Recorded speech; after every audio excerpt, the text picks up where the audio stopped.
შვილთა მოკვდავობის კოეფიციენტი. ეს მაჩვენებელია, რომელიც ზომავს დაბადებიდან 1 წლამდე ასაკის ბავშვების მოკვდავობის დონეს. შვილთა მოკვდავობის კოეფიციენტის გაანგარიშებას დიდი მნიშვნელობა აქვს, ვინაიდან შვილთა მოკვდავობის დონე მნიშვნელოვნად მაღალია შემდგომი ასაკობრივი ჯგუფების მოკვდავობის დონესთან შედარებით, ხან დაზმული და მოხუცებულობის ასაკის გარდა. მოკვდავობის სხვა კოეფიციენტებისაგან განსხვავებით, მოცემულ შემთხვევაში გარდაცვლილთა რაოდენობა შეეფარდება ცოცხლად დაბადებულთა რაოდენობას და არა მოსახლეობის საშუალო რაოდენობას. შვილთა მოკვდავობის კოეფიციენტი გამოისახება პრომილეთი და უჩვენებს 1 წლამდე ასაკის გარდაცვლილ ბავშვთა რაოდენობას ყოველ 1000 ცოცხლად დაბადებულზე. არსებობს შვილთა მოკვდავობის კოეფიციენტის გამოთვლის რამდენიმე მეთოდი.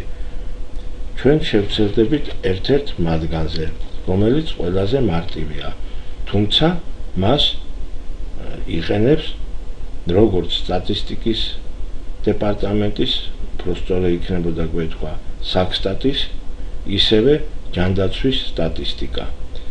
მოცემულია ფორმულა M0 უდრის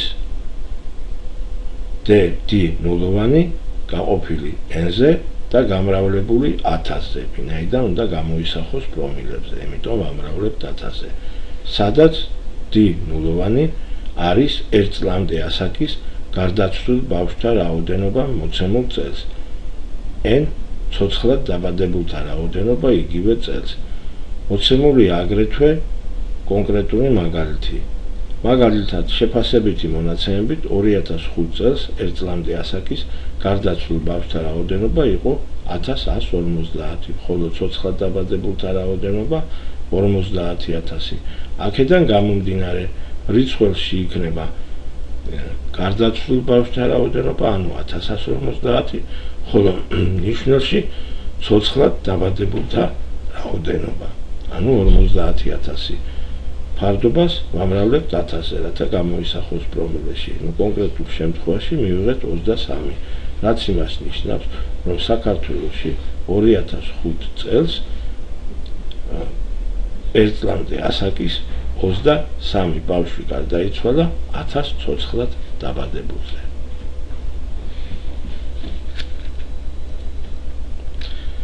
არის კიდევ ისეთი კოეფიციენტი, როგორიც არის 5 წლამდე ასაკის ბავშვების მოკვდავობის კოეფიციენტი. ეს არის ის მაჩვენებელი, რომელიც ზომავს დაბადებიდან 5 წლამდე, ანუ 0-4 წლის ასაკისათვის ბავშვების მოკვდავობის დონეს. გაიანგარიშება როგორც 5 წლამდე ასაკში გარდაცვლილი ბავშვების რაოდენობის შეფარდება ცოცხლად დაბადებულთა რაოდენობასთან. გამოისახება პრომილეთი და უჩვენებს 5 წლამდე ასაკის გარდაცვლილ ბავშვების რაოდენობას 1000 ცოცხლად დაბადებულზე. მოცემულ შემთხვევაში მოტანილია აღნიშნული კოეფიციენტის გაანგარიშების ფორმულა. ფორმულაში D04 რომელიმე პერიოდში, მაგალითად წელიწადში 5 წლამდე ასაკში გარდაცვლილი ბავშვების რაოდენობაა, ხოლო N იმავე პერიოდში ცოცხლად დაბადებულთა რაოდენობა. მოტანილია კონკრეტული მაგალითი. რიცხვებში, ესე იგი, 5 წლამდე გარდაცვლილი ბავშვთა რაოდენობა, ნიშნულში იმავე პერიოდში ცოცხლად დაბადებულთა რაოდენობა. შესაბამისი ფარდობა მრავლდება 1000-ზე, ვინაიდან უნდა გამოისახოს პრომილეთი და ჩვენ ვხედავთ, რომ მოცემულ კონკრეტულ შემთხვევაში მივიღეთ 25. იმასაც შევატყობთ, რომ 5 წლამდე ასაკის ბავშვების მოკვდავობის კოეფიციენტი უმნიშვნელოდ რამდენადმე მეტია 1 წლამდე გარდაცვლილ ბავშვთა კოეფიციენტთან შედარებით, ანუ შვილთა მოკვდავობის კოეფიციენტთან შედარებით.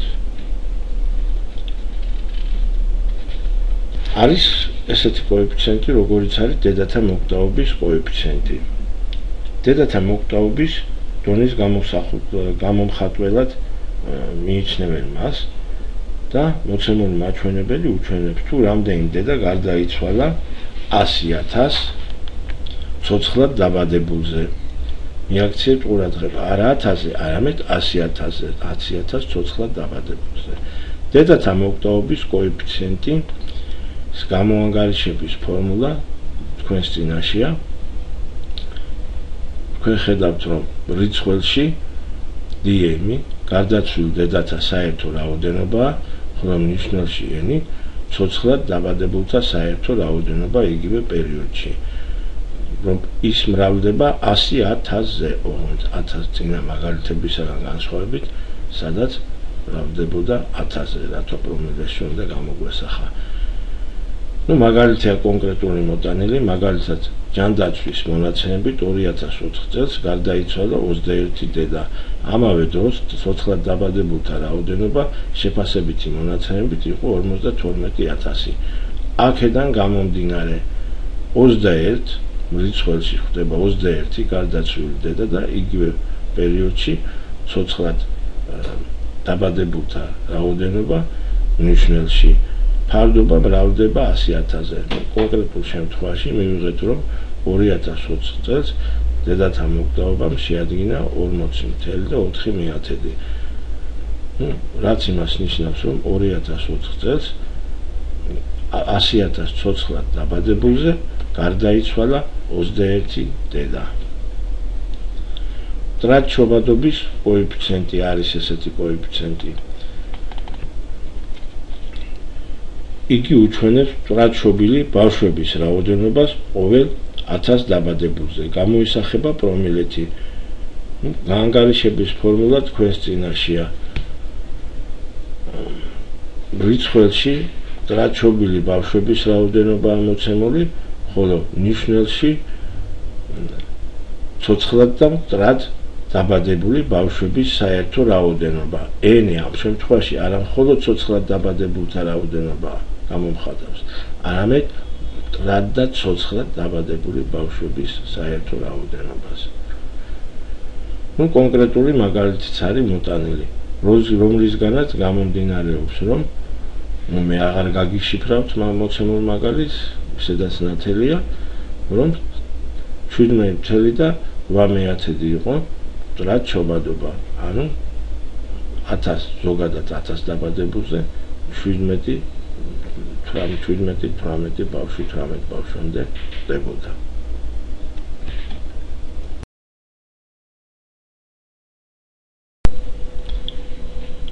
მოკტაობის ცხრილი წარმოადგენს ურთიერთდაკავშირებულ მარჩვენებელთა მოწესრიგებულ რიგს, რომელიც უჩვენებს გარდაცვალების შედეგად რომელიმე დაბადებული ერთობლიობის შემცირებას ასაკთან ერთად.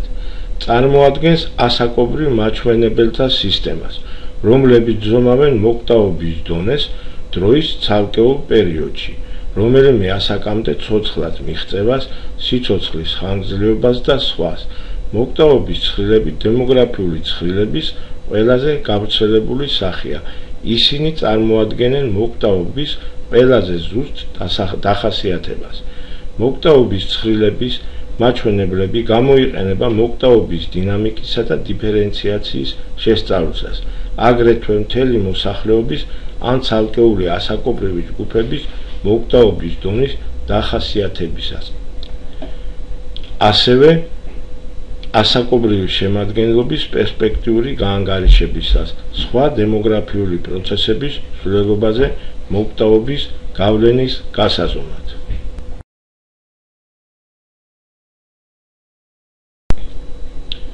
მაგალითისთვის მოყვავს საქართველოს მოსახლეობის 2011 წლის მოკტაობის ცხრილი, შეფასებითი მონაცემების საფუძველზე. მაგალითისთვის მოყვანილია მოკტაობის ცხრილი ორივე სქესისათვის.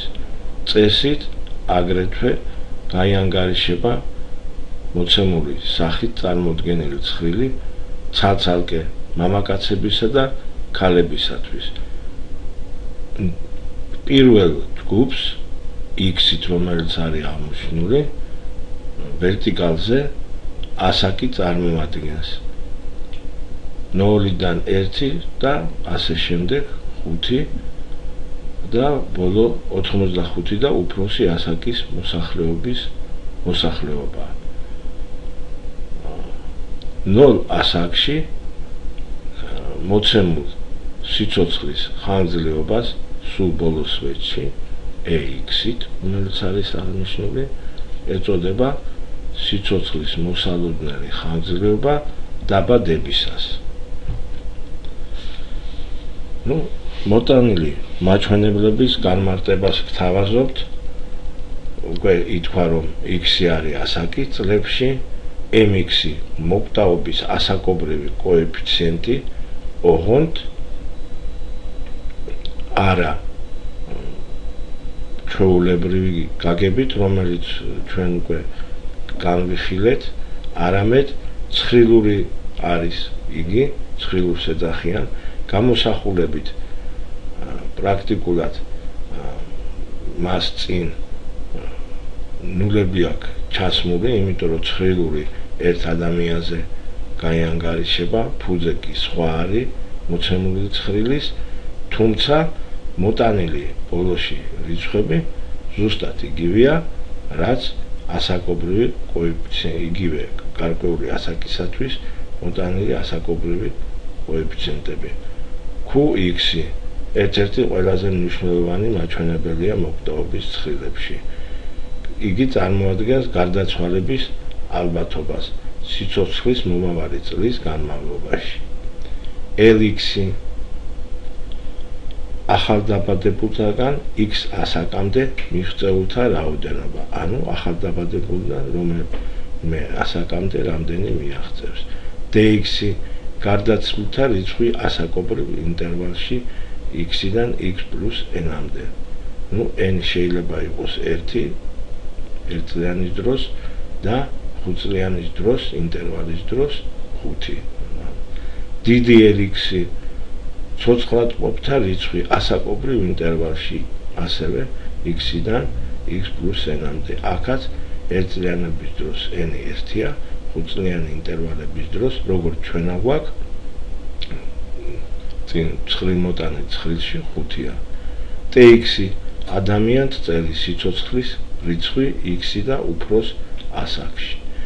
და ბოლოს EX-ი მოსალოდნელი საშუალო სიცოცხლის ხანგრძლივობა პირთათვის, რომლებმაც მიაღწიეს X ასაკს. თუ ჩვენ დაუბრუნდებით წინა ცხრილს, შეგვიძლია ვნახოთ, რომ თქვათ 50 წლის ასაკისათვის სიცოცხლის კიდევ მოსალოდნელი ხანგრძლივობა არის 25 და 78 მიასედი წელი. ეხლა ვნახოთ 70 წლის ასაკისათვის, ეს არის თითქმის 12 წელი, რაც ნიშნავს, რომ 70 წელს მიღწეული ადამიანი კიდევ საშუალოდ შეიძლება იცოცხლოს 12 წელი საშუალოდ. ელაპარაკი ვიღაცა მეტ სიცოცხლეს გაცილებით, ვიღაც შეიძლება უფრო ადრეც გარდაიცვალოს.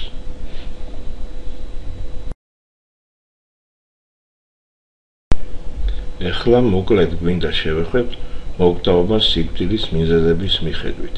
იგი გულისხმობს მოკტაობის დიფერენციაციას სიკვდილის მიზეზების მიხედვით.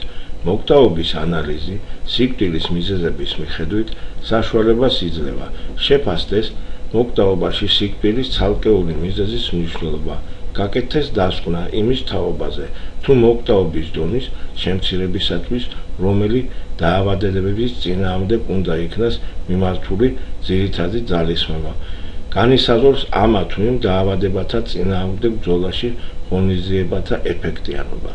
მნიშვნელოვანი ცვლილება მოკტაობის სტრუქტურაში განპირობებულ იქნა ინფექციურ და არაინფექციურ დაავადებათა შორის თანაფარდობის ცვალებადობით თუ მე-20 საუკუნის დასაწყისში ინფექციურ დაავადებებს პირველი ადგილი ეკავათ სიკვდილის მიზეზთა სტრუქტურაში, უკვე მე-20 საუკუნის 60-იან წლებში მოკვდაობა ამ მიზეზით შემცირდა 10-ჯერ და მეტჯერ და პირველ ადგილზე გამოვიდა მოკვდაობა სისხლის მიმოქცევის სისტემის ახალ წარმონაქმნებისა და აგრეთვე უბედური შემთხვევების მოწამვლებისა და ტრავმების მიზეზებით. სადღეისოდ სიკვდილის მიზეზების მიხედვით მოკვდაობის ანალიზისათვის გამოიყენება დაავადებათა ძირითადი კლასები მეათე გადახედვის ან გადასინდვის, როგორც ამბობენ, მიხედვით. ამასთან დაკავშირებით გამოყოფენ ძირითადად 19 კლასს. მე-20 კლასი ავადობისა და სიკვდილიანობის გარეგანი მიზეზების სახელწოდებით ცნობილი იმეორებს მე-19 კლასს, რომელიც ქვემოთ არის მოტანილი. მოკვდაობის სიკვდილის მიზეზების მიხედვით ანალიზისათვის გამოიყენება მოკვდაობის კოეფიციენტი სიკვდილის მიზეზების მიხედვით. ამასთან მიღებულია მოკვდაობის კოეფიციენტების სიკვდილის მიზეზების მიხედვით დიფერენცირება რამდენიმე დონეზე. მთლიანად ქვეყნისათვის ორივე სქესის მიხედვით ერთად, ცალ-ცალკე მამრობითი და მდედრობითი სქესისა და ასაკის მიხედვით. მოკვდაობის კოეფიციენტის სიკვდილის მიზეზების მიხედვით ანგარიშების წესი იგივეა, რაც მოკვდაობის ასაკობრივი კოეფიციენტის განსხვავება მხოლოდ ის არის, რომ მოკვდაობის ასაკობრივი კოეფიციენტები გაიანგარიშება შესაბამისი ასაკისა და სქესის 1000 სულზე, ხოლო მოკვდაობის კოეფიციენტი სიკვდილის მიზეზების მიხედვით გაიანგარიშება შესაბამისი ასაკისა და სქესის 100,000 სულზე.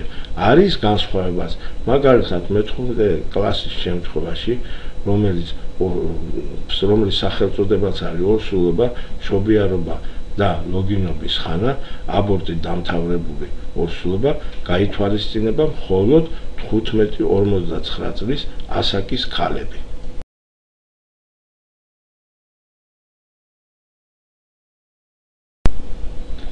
თვალსაჩინოებისათვის მოყვავს დაავადებათა ძირითადი კლასები დაავადებათა საერთაშორისო კლასიფიკაციის მიხედვით.